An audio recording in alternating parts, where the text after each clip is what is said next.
Hey everybody, it's Sunday. I'm John. I'm Darius. And we're You Cook So Gay. Hey. So today we thought we would try to make some shrimp and sausage étouffée, something that we've never made before, but we're excited to give it a try. So in here, I have 4 cups of chicken stock, 4 cups of water, 4 bay leaves. To that, I'm going to add shrimp shells. Darius peeled the shrimp earlier. If you're brave enough to get the shrimps with the heads on them, which I am not, of course keep the heads, but the shells will give it a nice flavor. And we're also going to put a tablespoon of shrimp powder in there that I got from the Asian market. So that will give it a nice shrimpy taste.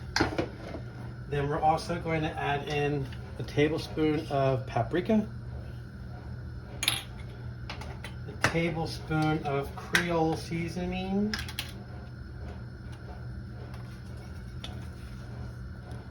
good heating them out. Just let that cook down. Now in my other pot, I have a 1/4 cup of butter, and I'm going to add to that, once it melts, a 1/4 cup of flour. We're going to make a roux. And we're going to make our roux a little darker than peanut butter. It's going to be a little darker. So, funny story, this is one of my copper pots from France. 30 years ago, my sister-in-law Holly, who is the most awesome woman in the world, and her husband, my brother, we used to give each other a nice pot every year for Christmas because good pots will last you forever. So I decided on the copper pots from France. They decided on Le Creuset, which I don't think they any longer have. But these are awesome pots. They're very, very heavy bottom, and copper actually cooks very evenly. So I got my 1/4 cup of flour there, and we're gonna whisk this and whisk it and whisk it and whisk it until your arms hurt. Then you're gonna whisk it some more because you don't want it to stick and burn. So I'm gonna lower the heat down to medium once I get this rolling around. So we have a pound of shrimp and a pound of Italian sausage that we have crisped up and cooked it, and ready to roll. So all we have to do basically now is pretty easy. Make the roux. We have our vegetables cut up over here, which you can see are a bell pepper, a red pepper, a large onion, and a couple celery stalks. I think it's 2 or 3. So that's going to be, we're going to cook this a little translucent, add them to the roux, add the broth, and let it cook. Pretty easy. So now that the butter's all melted, we're going to sprinkle in our flour. Get this bitch up there cooking. So it's going to thicken up. And what this does is it cooks the pastiness out of the flour. And we want this to get nice and, I mean, you can get it as dark as you like, just don't burn it. We want it to be a little darker than maybe peanut butter, like a nice pretty rich brown.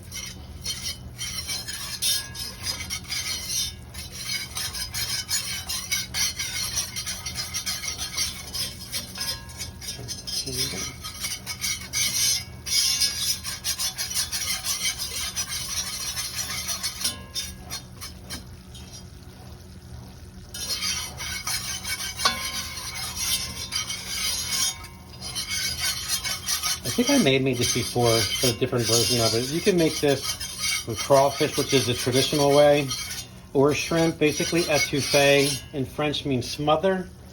So we're gonna smother our shrimp and our sausage. Who doesn't like a smothered sausage?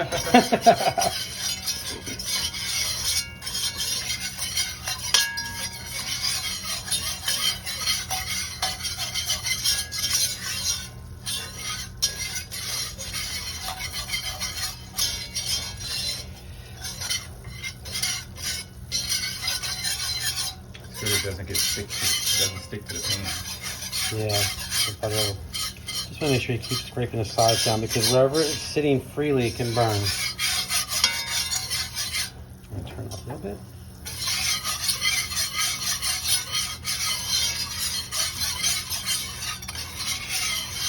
So this is the boring part. So what I'm going to do is not torture you guys and make you watch me.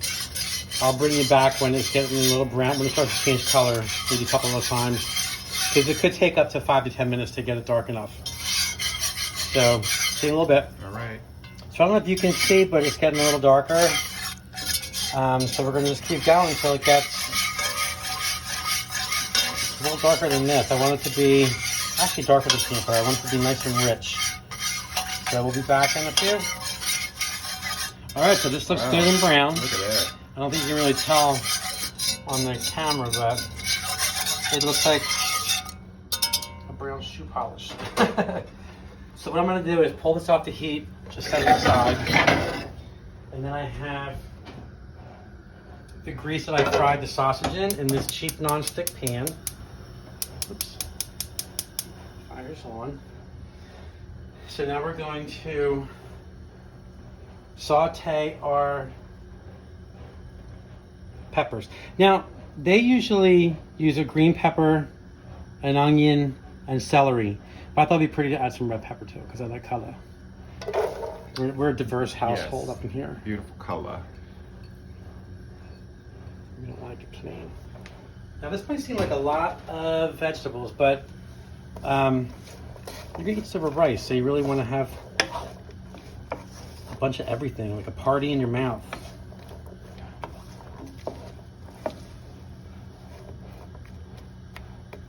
Oops, there's a big onion. Who cares?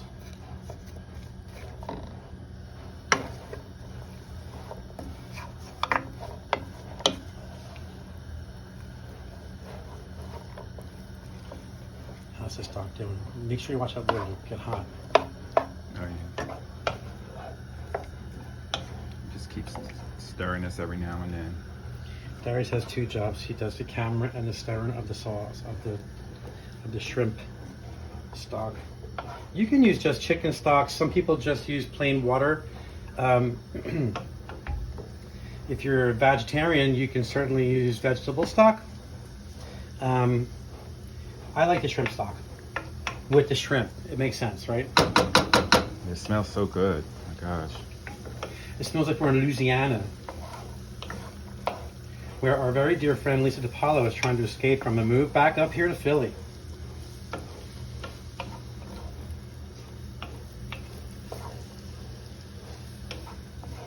We actually can't wait to see Lisa DiPaolo. We're going to be cooking up a storm with her. You hear that, Lisa? If you don't know who she is, Google her. She's a very famous journalist, very smart woman, and she's funny as shit.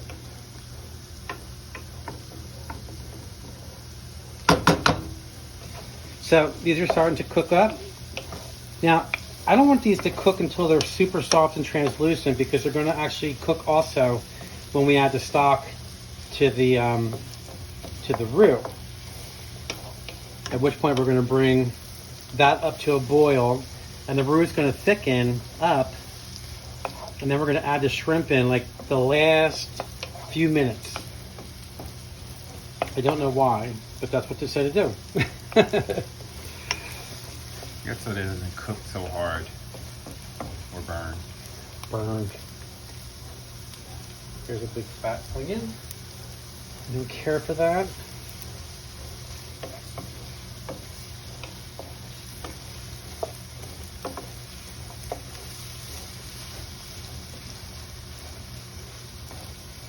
Now the stock has the shells in it, so what we're going to do is I'm going to actually put that through a strainer. We don't want the bay leaves or the shrimp shells in the étouffée, because that will be disgusting. And we just want the broth. The best part of it.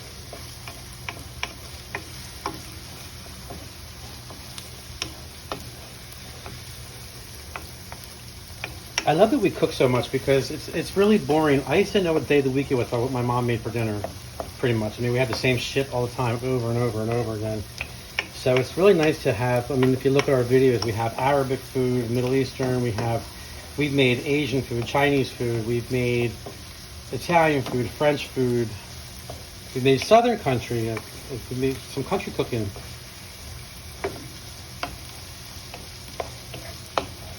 I don't know how people can just pull something out of the refrigerator or freezer, like some kind of frozen garbage, and eat it. And, I had enough of that when I was a kid. And we're getting a lot of likes and well wishes from our co-workers and colleagues at Independence Food Cross. Hey guys, thanks for tuning in and watching. Thanks to everybody who tunes in and watches. Yeah. I know our one video has a whole mess of hits from Rock and Rice Pilaf that we made a couple years ago. So, as you can see, it's smelling all kinds of good up in here. the stock is a-boiling. So what I'm going to do is get my strainer out, lower this heat down, bring over our roux, and then I'm going to take pot holders so I don't burn my hands, and empty this, because it weighs a ton, into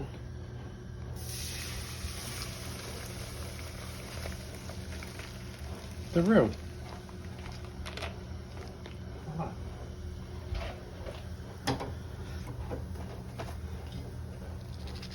Now, as you can see, that's already boiling. I'll lower it down a little more because it's getting scary looking. Make sure I give it a stir so that roux isn't stuck to the bottom.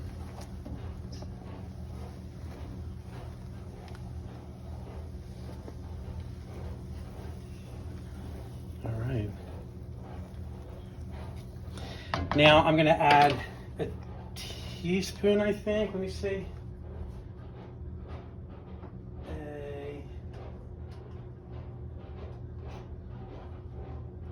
Half a teaspoon of celery salt. And we're going to add garlic now. I don't add the garlic too soon because garlic, we want that garlicky flavor. And if you cook it in the vegetables, it'll burn and get bitter. So I'm going to add the garlic. This smells like we are in Louisiana, New Orleans, down on the bayou. It smells so good. Which we've never been to. But I know that seafoody jambalaya kind of smell. So I'm adding, because I'm lazy, pre-chopped garlic, 3 tablespoons. And then we're going to add the vegetables.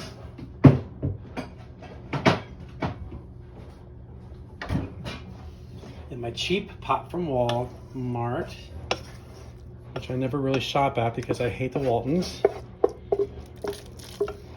think they're the most disgusting family in our country. At least one of.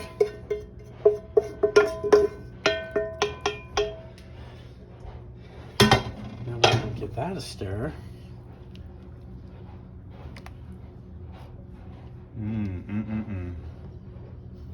That does smell good. And now we're going to let this cook for about 45 minutes. In the meantime, we're going to give you a break from us. So, yep. Let's set the timer.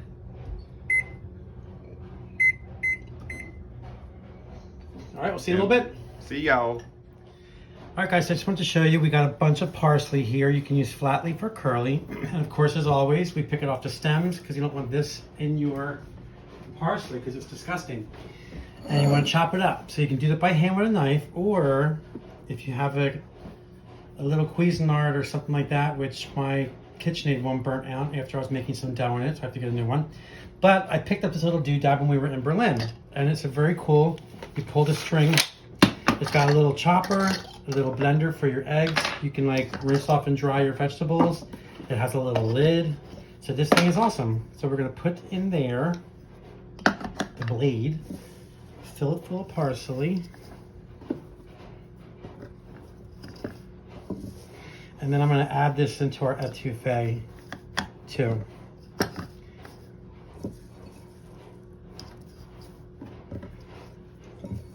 So this is a pretty cool little doodad. And thank God I got it because I didn't expect my KitchenAid food processor to break after 3 uses. I'm gonna write them a strongly worded letter. And just pull.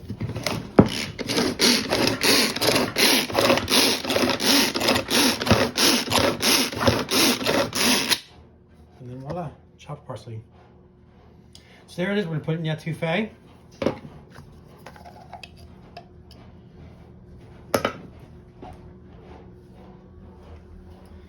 Give it a stir. You can see it's starting to look really good. It still has a ways to thicken up. Now this awesome stab pot, my husband got for me. That's me. I think for our first Christmas together, right? Yeah. And the reason I like stab better than La Crusade is because it has these little nipples. And who doesn't like nipples? Yeah. So the liquid drips back over top everything. So we're gonna put that on.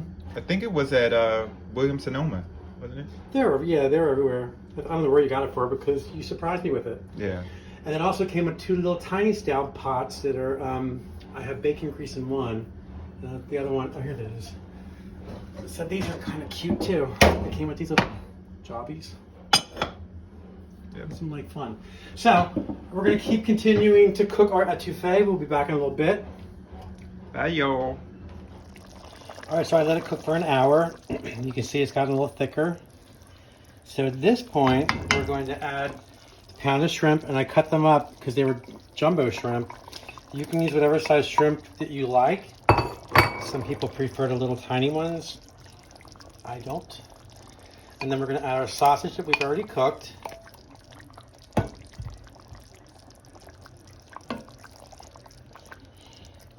Now I cut up a bunch of scallions. We'll add that. And at this point, you want to taste it and see if it needs anything else. So I've already tasted it. I've added a little salt. And now we're going to add a splash of our favorite Trina Braxton hot sauce. Shout out to Trina Braxton. Yes. This is the most amazing hot sauce you've ever had. But be careful, it's hot. It's hot as fuck. But yes, it is. unlike sriracha, that just tastes like heat and horribleness, this has a flavor. So we're gonna put some of that in here. Trina, you made that hot sauce hot, girl. I don't know why you did that, but it's good. I love it anyway. I might go downstairs and get another bottle of it because we bought a bunch. I'm also gonna add a can of diced tomatoes. And we have Cento organic diced tomatoes. And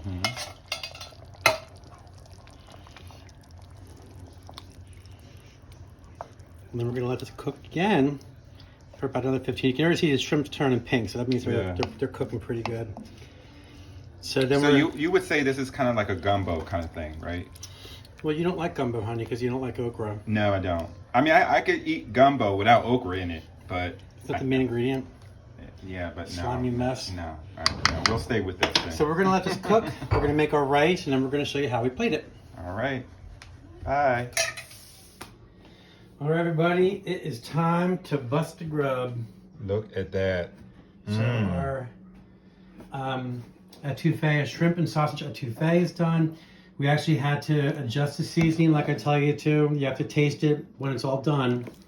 We actually added some more Creole seasoning and a lot more of the Bar Chicks hot sauce, which I'm telling you, you got to get Bar Chicks hot sauce. If you haven't tried it yet, it's going to change your world. You have to go to barchicks.com, and that's BAR-CHIX.com. Great. Just look And at it's all not of just that. hot, like I said, it's not as painful. It's like, I think the sriracha is just painful with no taste. Bar Chicks is hot as fuck, and it has a lot of flavor. It's good. It is good. So I made some white rice, Uncle Roger style. So we're gonna put a little rice in a bowl. You can put, I've seen people put the étouffée, like they put the rice on the side, and they put the étouffée on the side. I kind of like it all over everything. How about you, Darren? Yeah, me too. I like to mix it all over. Mix and match. And now Darius will be bringing the Bar Chicks sauce to the table, like he does with all of his food. And then we're going to put over Just slather it. Just slather it all over. Look at that.